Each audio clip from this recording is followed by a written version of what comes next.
আসসালামু আলাইকুম রহমতুল্লাহি বারাকাতুহ। তো আমি আপনাদের সামনে কিছু কথা বলতে চাই, সেটা হলো আজকে দেখা যায় অনেক মানুষ মা এবং বাবাকে কষ্ট দেয়। শুধু তাই নয়, খেয়াল করে দেখতে পারবেন, আপনি যদি খেয়াল করেন, শুনতে পারবেন, জানতে পারবেন, বুঝতে পারবেন যে অনেক মানুষই মা এবং বাবার বিচার দিতে যায় গ্রামের মাতবরের কাছে।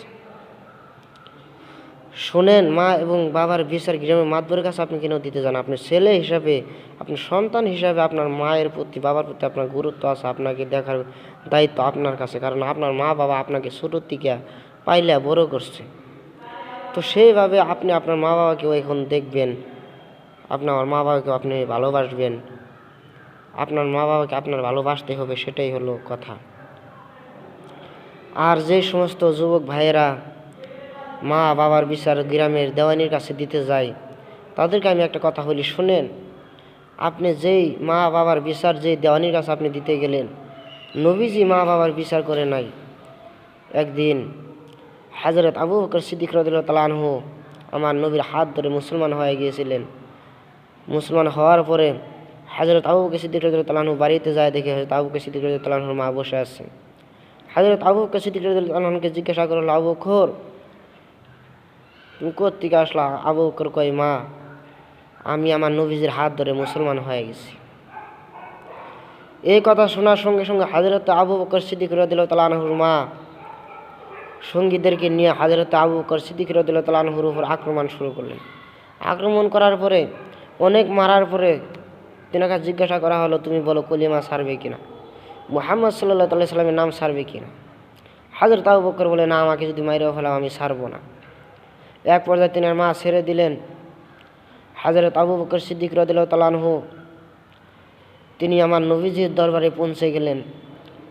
আমার নবী রাহমাতুল আলামিন কয়, আবু বকর, তোমার আসলে তো রক্ত ঝরতেছে, কারণ কি? আমার নবী এই কথা জিজ্ঞাসা করার পর হযরত আবু বকর সিদ্দিক রাদিয়াল্লাহু তাআলা আনহু কয়, ইয়া রাসূলুল্লাহ, মায়ের নবী গো, আপনার হাত ধরে কলিমা পড়ার কারণে, আপনার হাত ধরে কলিমা পড়ার কারণে আমার মা আমাকে মারছে। আমার নবী কয়, আবু বকর, তোমার মা তোমার মারছে, এই বিচার আমি নবী করতে পারবো না। তো যেইখানে আমার নবীজি, আবু বকর কয়, নবী গো, আমি আপনাকে আমি মায়ের বিচার দিতে আসছি নেই, আমি আপনি আমাকে জিজ্ঞাসা করছেন, আমি কথাটা বলছি, আর আপনি যদি দোয়া করেন আপনি দোয়া করেন আমার মা যেন মুসলমান হয়ে যায়, আপনি আমার মায়ের জন্য দোয়া করবেন। তো যেখানে আমার নবীজি মায়ের বিচার করে নাই, সেইখানে গ্রামের এমন কোন দেওয়ানি আছে যে মায়ের বিচার করবে?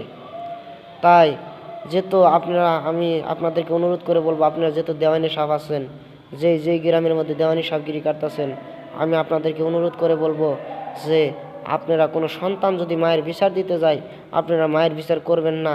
স্বয়ং মায়ের বিচার আমার নবীজি করে নাই, আর আপনারা কিসের জন্য মায়ের বিচার করবেন? আপনারা ছেলেদেরকে বুঝাই দিবেন যে শোনো, মা বাবা তোমাদেরকে বড় করছে, মা বাবার অধিকার আছে তোমাদেরকে কয়েকটা কথা বলার জন্য, মা বাবার অধিকার আছে তোমাকে শাসন করার জন্য, তাই তোমাকে শাসন করেছে। কারণ মা বাবা ছেলেদের খারাপ চায় না। তোমরা সন্তান হিসাবে মা বাবাকে ভালোবাসো। আপনি দেওয়াই যদি ছেলেকে এইগুলো বুদ্ধি দিতে পারেন, এইগুলো যদি বলতে পারেন যে তুমি তোমার মাকে ভালোবাসো, তুমি তোমার বাবাকে ভালোবাসো, কারণ ভালোবাসা তাদের পাশে থাকো, আমরা দেওয়াই না তাদের বিচার করতে পারবো না। আমরা মনে করব আপনি হলেন একটা ভাগ্যবতী দেওয়াই না। আর হাসরের ময়দানে যখন খাড়া করানো হবে, আল্লাহ রব্বুল আলামিন আপনার মতো হক দেওয়াই নাকি আল্লাহ রব্বুল আলামিন জান্নাতে দিবে। তাই সকলকে আল্লাহ কবুল করুক। মা এবং বাবার সেবা করার জন্য সকলে আল্লাহ আমাদেরকে কবুল করুক। সকলে বলি আমিন।